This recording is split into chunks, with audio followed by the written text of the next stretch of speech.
Selamat Hari Kartini bagi para wanita-wanita yang ada di Indonesia nih.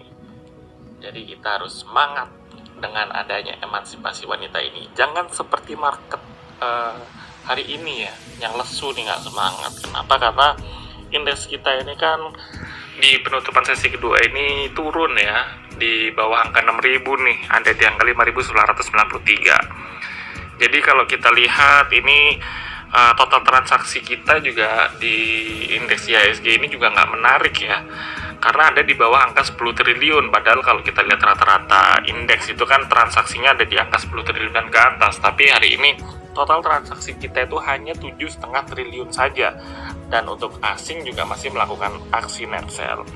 Nah, kalau kita lihat juga untuk regional kita, untuk market bursa di Asia itu kebanyakan juga masih mengalami koreksi yang sama nih. Rata-rata penurunannya bahkan sampai 1%-an untuk indeks yang ada di Asia.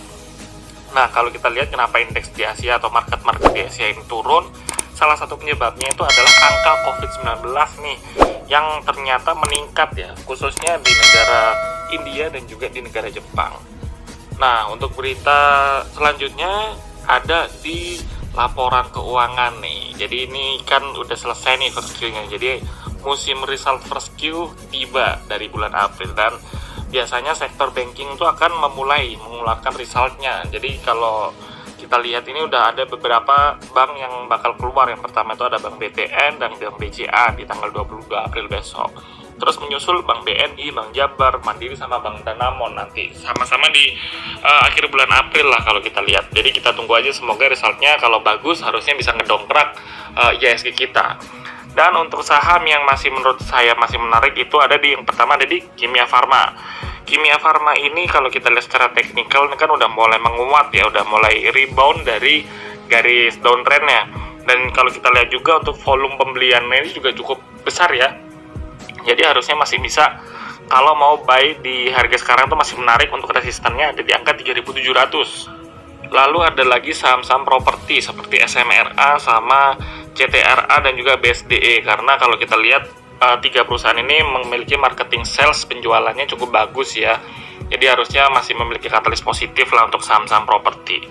Lalu selain itu ada lagi ASA nih teman-teman. Untuk saham small mid caps, ASA ini masih menarik. Kenapa? Kalau kita lihat dari teknikalnya aja, pergerakannya ini kan sekarang lagi masa uptrend nih. Jadi kalau misalkan dia nanti tembus di garis 2280 harusnya masih memiliki potensi upside. Selain itu kalau kita lihat dari story-nya juga kan, di bulan Ramadan ini kita dianjurkan untuk tidak melakukan mudik ya. Jadi larangan mudik ini harusnya memiliki sentimen positif untuk antar aja anak usahanya, karena harusnya pengiriman parcel dan juga barang-barang dari antar aja ini semakin meningkat, dan juga pasti akan berdampak terhadap induknya, yaitu ASA itu sendiri.